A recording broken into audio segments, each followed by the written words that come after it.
उत्तर प्रदेश की 9 सीटों पर विधानसभा उपचुनाव हो रहे हैं, पर कानपुर की सीसामऊ सीट इनमें कुछ खास है। माना जा रहा है कि यहां जंग संगठन और सहानुभूति के बीच होने वाली है। एक तरफ सपा विधायक इरफान सोलंकी की उत्तराधिकारी के रूप में उनकी पत्नी नसीम सोलंकी मैदान में है, तो बीजेपी ने सुरेश अवस्थी को उतारा है। सीसामऊ की चुनावी लड़ाई रोचक हो गई है।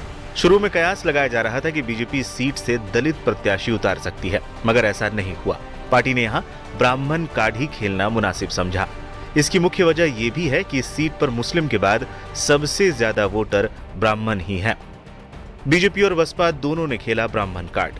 सीसामऊ विधानसभा सीट पर होने वाले उपचुनाव को लेकर गुरुवार को बीजेपी ने जहां ब्राह्मण कार्ड खेलते हुए सुरेश अवस्थी को अपना प्रत्याशी घोषित किया, वहीं इस सीट पर सपा ने कुछ दिन पहले ही पूर्व विधायक इरफान सोलंकी की पत्नी नसीम सोलंकी को टिकट दिया था, जबकि बसपा ने महज 2 दिन पहले ही ब्राह्मण कार्ड खेलते हुए वीरेंद्र शुक्ला को अपना प्रत्याशी बनाया है। तीनों ही प्रमुख दलों की ओर से प्रत्याशी को लेकर चेहरे साफ होने के बाद चुनाव बेहद रोचक हो गया है। 2012 से सपा की झोली में है सीसामऊ सीट। बीजेपी के लिए जहां यह सीट अब प्रतिष्ठा का सवाल बन चुकी है और इस सीट पर बीजेपी 28 साल से नहीं जीती है, वहीं बसपा भी ये सीट कभी नहीं जीत पाई है, जबकि इसके इतर समाजवादी पार्टी की झोली में ये सीट 2012 से लगातार पहुंचती रही है। ऐसे में निश्चित तौर पर अगर पिछले रिकॉर्ड पर हम देखें तो कहीं न कहीं सपा का पलड़ा भारी लग रहा है। पहली बार चुनाव लड़ने जा रही है नसीम। अभी तक इस सीट पर इरफान सोलंकी का एक छत्र राज रहा है। यही वजह है कि 23 सालों से इस सीट को उनके अलावा कोई नहीं जीत सका। आगजनी केस में सजायाफ्ता होने के बाद वो जेल में हैं। उनके जेल से छूटने का इंतजार करती रही नसीम सोलंकी ने आखिर में पार्टी नेतृत्व के निर्देश पर चुनाव लड़ने की हामी भर दी। वो जब भी किसी मीटिंग में गई तो भावुक हो गई, यहाँ तक कि नामांकन भरने के बाद भी वो काफी भावुक हो गई थी। पार्टी को लगता है कि इरफान सोलंकी के समर्थन के साथ ही उन्हें सहानुभूति का भी वोट मिलेगा। कार्यकर्ताओं के बीच लोकप्रिय हैं सुरेश अवस्थी।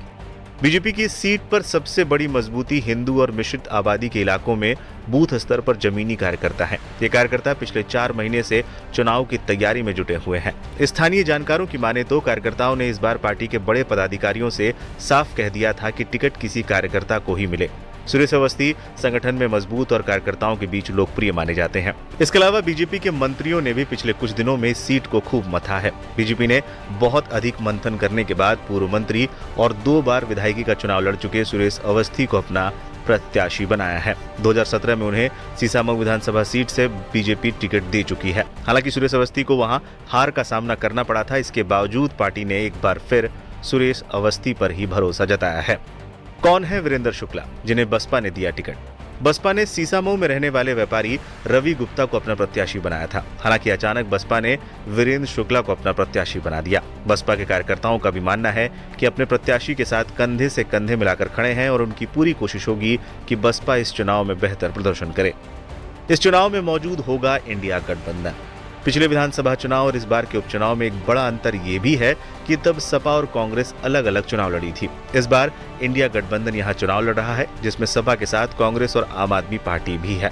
जाहिर है सपा प्रत्याशी को कांग्रेस के परंपरागत वोट भी मिल सकते हैं और इस पर बीजेपी पूरी तरह से इंदमारी की कोशिश करेगी। यहाँ